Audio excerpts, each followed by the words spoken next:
Hey guys, John V from PhoneArena. Right now I'm taking a first look between the Motorola DROID Turbo and the iPhone 6. So these are two flagship devices from the respective companies, though the DROID Turbo is an exclusive to Verizon. So in a way it's not really its flagship, whereas the Moto X seems more like it.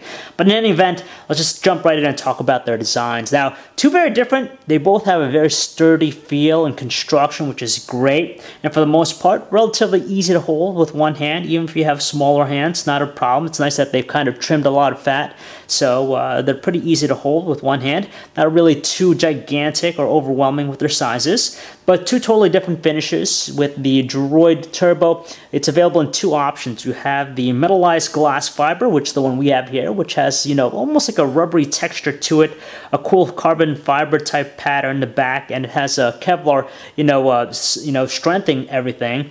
Whereas with the iPhone 6, it has that unibody aluminum construction, so you get more of a premium quality with the iPhone 6, but at the same time, they're both very impressive with their sturdy constructions.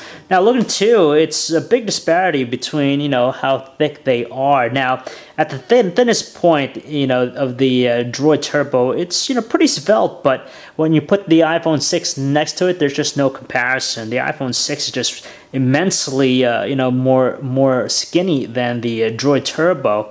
And overall, even though they're both, easy to hold in hand, the iPhone 6 is still more compact. With their displays, however, we're more intrigued by the DROID Turbo. That's because it has a 5.2-inch Quad HD AMOLED display, so pretty spectacular in terms of the resolution. Whereas with the iPhone 6, it has, a smaller 4.7 750 by 1334 Retina display, so, it's not quite as detailed or, has a higher pixel density count than the DROID Turbo.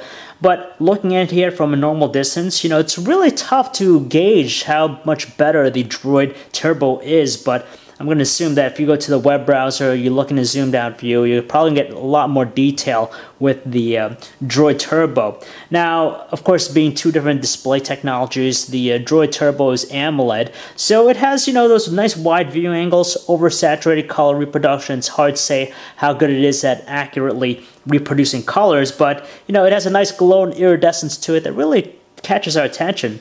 But the iPhone 6, of course, has an IPS LCD-based display. So with that, we've seen that it produces some very natural colors. It has a pretty strong brightness output, so it's pretty visible outdoors, whereas AMOLED technology typically has a lower brightness output. When we flip them over and check out their respective cameras, there's just a huge disparity between them. The DROID Turbo, it really gets our attention for its immense 21-megapixel autofocus camera, which features an f2.0 aperture lens. You have a dual OLED flash system, and you have also the benefit of 4K video recording, so it's pretty up there in terms of its feature set. Whereas with the iPhone 6, it's not really big with the numbers. It's only an 8-megapixel iSight camera, which features also a dual OLED flash system. You have an aperture of f2.2 with its lens, backside illuminated sensor, but only up to 1080p video recording quality with it. But then again, we've seen what the iPhone 6 is capable of producing, and it takes some spectacular looking photos with its camera. So just because you have a larger megapixel camera in the DROID Turbo, who knows how it's going to fare against the 8-megapixel one of the iPhone 6. So by now we're familiar between the differences of Android and iOS. You have iOS 8.1 in the iPhone 6 and Android 4.4.4 KitKat with the DROID Turbo. DROID Turbo is slated to get Android 5.0 Lollipop once it's available. But the cool thing about both experiences is that they're pretty simple. They're not really overwhelming. And we really appreciate some of the software features that we have with the DROID Turbo, like all the Motorola experiences, some Moto Display, which displays notifications. It makes the screen breathe. We have things like Moto Actions, Moto Assist, Moto Voice. So it launches Google Now by using just a specific phrase, which is nice. So it's actively listening. So they're just focused features that really are useful. But iOS 8.0, adds some new features to the mix that makes it, pretty more sound, complete in terms of depth.